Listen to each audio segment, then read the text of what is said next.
আমার কথাটাকে বিকৃত করা হয়েছিল। আমি বলেছিলাম মেধা মেধা মেধা, কোথাও না মেধা। শিক্ষার্থীদের রাজাকার বলিনি মন্তব্য বিকৃত করা হয়েছে প্রধানমন্ত্রী। কোটা সংস্কার আন্দোলনে দুষ্কৃতকারীদের তাণ্ডবে বাংলাদেশ টেলিভিশনের ভবনের ধ্বংসযজ্ঞ নিজ চোখে দেখছেন প্রধানমন্ত্রী শেখ হাসিনা। আজ শুক্রবার সকালে বিটিভির পরিদর্শনে যান প্রধানমন্ত্রী। এ সময় তিনি বিটিভির কার্যালয় ঘুরে দেখেন। গত 18 জুলাই দুপুর 2টার দিকে কোটা সংস্কার আন্দোলনের সময় রাজধানীর রামপুরায় বিটিভি সেন্টারে আগুন দেয় দুর্বৃত্তরা। আগুনে টিভি সেন্টারের ভিতরে রিসেপশন, ক্যান্টিন ও একটি বাস পুড়ে যায়। প্রাতিষ্ঠানিক মহাপরিচালক ডক্টর জাহাঙ্গীর আলম বলেছেন, দুর্বৃত্তরা বিটিভির কেন্দ্রে আগুন দিয়েছে, ক্যামেরা সহ অনেক কিছুই পুড়িয়ে দিয়েছে, অনেক যন্ত্রপাতি লুটপাটও করেছে।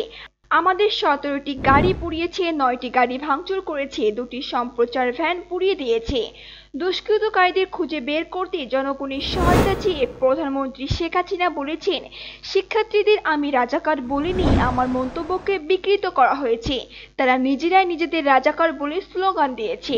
অধিকার হয়ে গেছি রাজাকার। আরে রাজাকার তো আমি তোমাদের করি নাই, তোমরা নিজেরা স্লোগান দিয়ে তোমাদেরকে রাজাকার।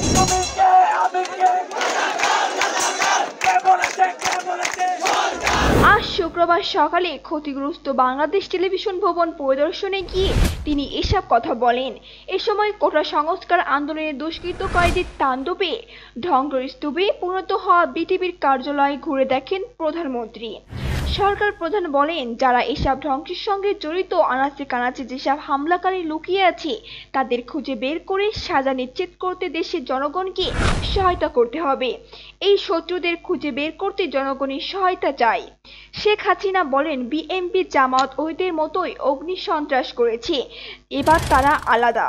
তারা গান পাউডার ব্যবহার করেছে, দেশের বাইরে আন্দোলন ছড়িয়ে দিয়ে দেশে ভাবমূর্তি নষ্ট ও মানুষের রুচি বন্ধের পায়তারা করেছে তারা।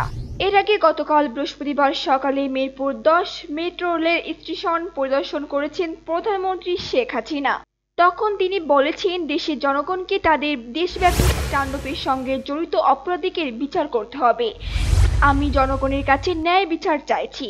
সুপ্রিয় দর্শক, নিত্যনতুন নিউজ পেতে আমাদের চ্যানেলটি সাবস্ক্রাইব করে পাশে থাকুন।